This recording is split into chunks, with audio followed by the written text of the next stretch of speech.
Hi, welcome to my channel, Tech by Sensei Kushagra. In this session, we'll understand what is REC system. So if you are exploring AI, so you have probably come across the term REC system. So this system is revolutionizing how AI models are combining strength of generative models and real-time data retrieval. But what does this means? So just stay with me. We'll break down this problem in a way that are easy to understand and super exciting. So stay with me. So before starting the session, I request you to subscribe to my channel, Tech by Sensei Kushag. So let's understand what is RAG system. So the RAG system, or we call it as a retrieval-augmented generation, is a technique used in artificial intelligence to enhance the performance of LLM models. It combines the generative capabilities of LLM with external data retrieval mechanism.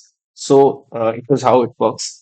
Like, what are the challenges which we face as an LLM model? So like LLMs like GPT are trained on vast data sets, but they have limitations. Like they have outdated knowledge. Sometimes they hallucinate, which means they confidently gives you responses which are incorrect. And there are cases where they give generic answers, okay, or responses. So how this REG system helps? So this REG allows these models to retrieve up-to-date data and also the domain-specific information from external resources. Like it can be database, it can be documentation or APIs. So this ensures the responses are more accurate, relevant, and contextually appropriate. Okay. So there are n numbers of use cases. So common use cases for this are customer support. So for example, you have placed an order with the e-commerce website, and then you want to know the return policy of that. So you can ask to that chatbot like, what will be the return policy? So it will give you the a return policy from its own document, not from the other documents or from the other sources. So it can be like incorrect information, right? So in this way, it can work here. It can also be worked as a legal research as well. So you can feed it with the case histories of different cases in the past, and then you can use that efficiency in your case preparation as well, right? It can use in education purposes as well. So likewise, there can be n number of use cases for this. So before understanding this REC system completely, let's understand two more terms like vector database and embedding models. Okay, so what are embeddings first? So embeddings are the way to represent the data to LLMs. Okay, these representation can be like words, sentences, images, or videos, and these can be stored as a vectors of numbers. Okay, I'll show you in a simpler way by drawing it on the whiteboard. So these vectors captures the relationships and similarities between the data points in high dimensional space. Okay. So like word with king and queen resides in the same section. Likewise, the set of animals or set of fruits resides in the same section. So what these embedding models do, these embedding models take your data, creates the data chunks and store it in another vector database. So let's try to understand this by trying. I'll draw something. Okay. So for example, suppose this is the vector database. Okay. Although vector database is multidimensional, but I'll draw this in this box as well.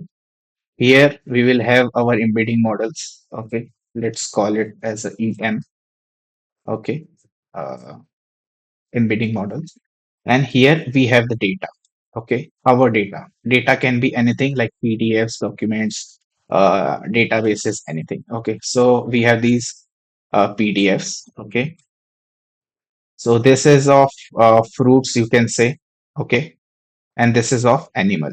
Okay, so you give this data to embedding models. Okay, so what this embedding model will do, it will generate the data chunks and stored it in the form of vector numbers. So, for example, for dog, okay, or for animal, we can say this section will be there. So, dog will be represented as 0, comma 2, okay, and there is one more animal, say cat, okay. So, cat can be represented as 0, comma 4, okay. Now you have inserted another document with fruits. So this embedding will also create some data chunks.